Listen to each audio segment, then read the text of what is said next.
Assalamualaikum warahmatullahi wabarakatuh. Bagaimana kabarnya anak-anak hari ini? Semoga selalu dalam keadaan sehat walafiat dan selalu dilindungi oleh Allah Subhanahu wa taala. Untuk pertemuan hari ini kita akan membahas tentang masa praaksara berdasarkan arkeologi. Jadi, arkeologi itu adalah ilmu yang mempelajari kehidupan masa lampau melalui benda-benda artefak atau benda-benda peninggalan. Periodisasi praaksara berdasarkan arkeologi itu dibagi menjadi dua, zaman batu dan zaman logam.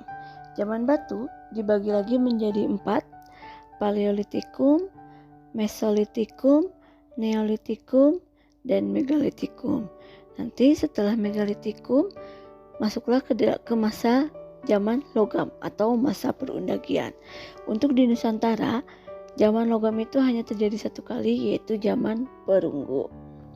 Yang pertama, zaman batu tua atau disebut juga dengan zaman Paleolitikum. Pada zaman Paleolitikum ini, batunya masih kasar, belum ada proses pengolahan karena cara berpikir manusianya masih sangat sederhana. Contoh dari hasil kebudayaan zaman Paleolitikum adalah kapak genggam dan plaks. Kapak genggam ini yaitu batu masih dalam bentuk bongkahan batu, sedangkan plaks adalah serpihan dari batu-batu kecil. Untuk memenuhi makanannya, manusia pendukung pada zaman Paleolitikum yaitu dengan cara food gathering. Food gathering ini adalah berburu dan meramu. Artinya pada masa Paleolitikum manusia pendukungnya hanya memakan apa yang disediakan oleh alam tanpa ada proses produksi, tanpa ada proses bercocok tanam, tanpa ada proses berternak. Jadi apa yang disediakan oleh alam itulah yang dia makan. Makanya pada masa Paleolitikum ini kehidupannya masih nomaden, masih berpindah-pindah karena mereka akan mencari sumber makanan mereka. Zaman Paleolitikum atau batu tua ini yaitu sekitar 600.000 tahun yang lalu atau pada masa Pleistosin. Manusia pendukung pada zaman Paleolitikum ada 3. Pada zaman Paleolitikum ini manusia pendukungnya rata-rata masih termasuk ke dalam manusia purba. Yang pertama yaitu Meganthropus paleojapanicus, kemudian yang kedua Pithecanthropus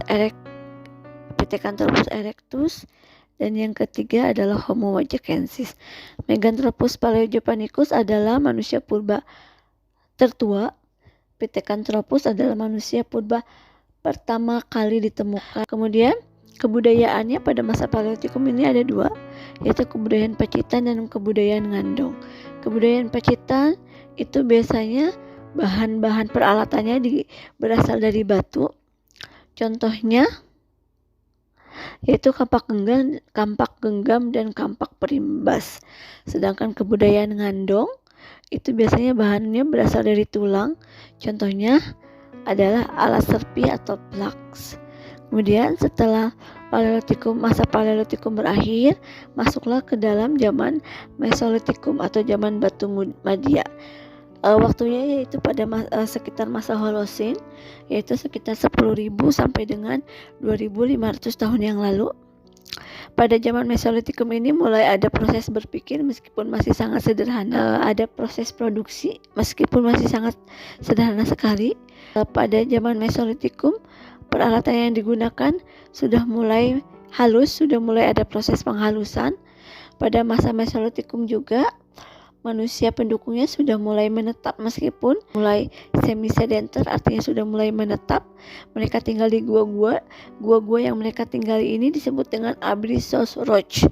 Kemudian peralatan yang digunakan ada 3, kampak Sumatera, bone kultur, dan flex kultur.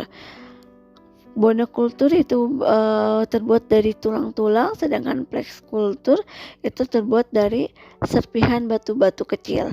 Kemudian pada masa Mesolitikum mereka mendapatkan makanannya masih berburu dan meramu, tapi sudah mulai tingkat lanjut.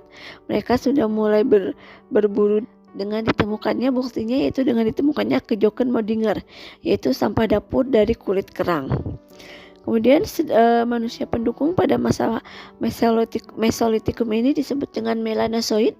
Kebudayaan yang membawanya yaitu kebudayaan Bascon-Holbeina, yaitu kebudayaan Bascon-Holbeina ini hasil kebudayaannya masih berupa batu yang dikerjakan dengan teknik penyerpihan menyeluruh pada satu atau dua sisi batu. Contohnya yaitu kampak genggam Sumatera atau Sumatera Light. Kemudian setelah Mesolitikum, pada masa praaksara mulai masuk pada zaman Neolitikum atau zaman batu muda. Nah, pada zaman Neolitikum inilah mulai mengalami yang namanya proses berpikir yang lebih kompleks lagi. Pada zaman Neolitikum ini, peralatan yang digunakan sudah sangat halus karena sudah ada proses produksi, sudah ada proses pembuatan. Mereka tidak hanya memanfaatkan apa saja yang ada di alam, tetapi alam mereka olah sesuai dengan kebutuhan mereka. Contohnya yaitu kampak lonjong dan kampak persegi.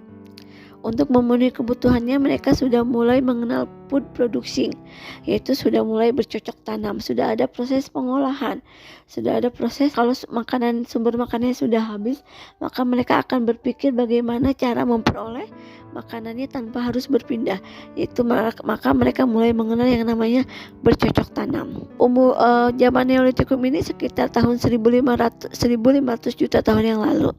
Karena mereka sudah mulai mengenal food producing, kehidupan sosialnya sudah menetap, sudah sedenter, meskipun terdiri dari kelompok-kelompok masyarakat kecil. Pada zaman Neolitikum ini juga sudah mulai mengenal pakaian yang terbuat dari kulit kayu dan sudah mulai mengenal kepercayaan.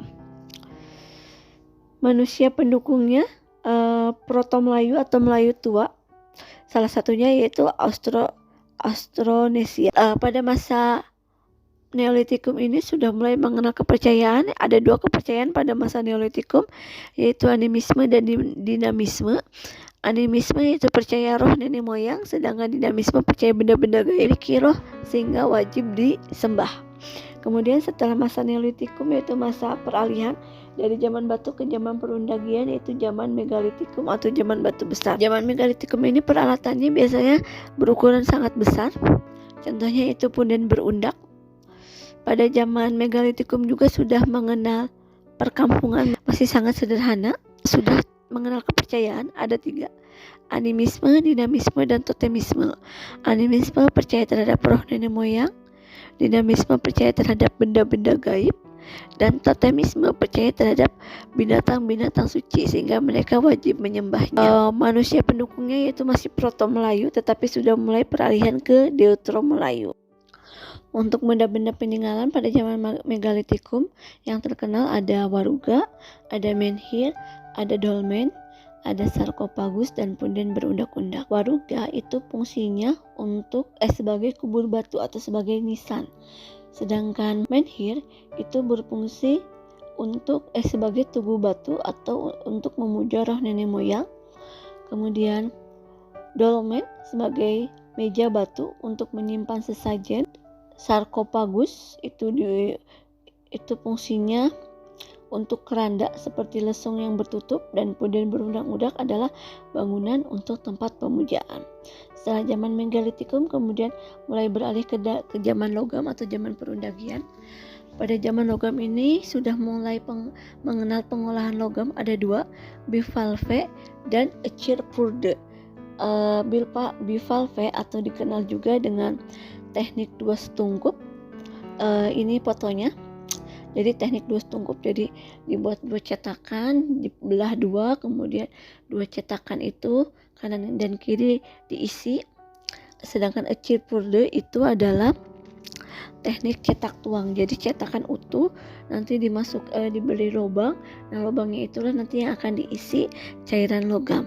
Nah, untuk yang lebih bertahan lama adalah teknik bivalve karena cetakannya bisa digunakan beberapa kali, sedangkan untuk ecirpurde itu hanya digunakan 1 kali. Kemudian pada masa perundagian ini sudah mengenal adanya pembagian kerja berdasarkan keahlian. Jadi kalau si A itu ahlinya membuat perkakas dari benda-benda logam, maka dia akan mengerjakan sebagai pengolah logam. Pada zaman Porandagin mereka sudah menetap secara utuh, sudah membuat desa-desa yang dipimpin oleh kepala suku yang dipilih berdasarkan primus inter pares, yaitu dipilih berdasarkan kemampuan. Kemudian alat-alat yang digunakan ada nekara, moko, candrasa, dan kampak corong. Nekara ini biasanya digunakan untuk upacara adat pemanggilan hujan, sedangkan moko untuk mas kawin, kemudian candrasa sebagai tanda kebesaran alat perkakas rumah tangga. Oke, untuk pertemuan minggu ini Ibu cukupkan saja. Kita lanjutkan diskusi di timeline. Terima kasih untuk waktunya. Assalamualaikum warahmatullahi wabarakatuh.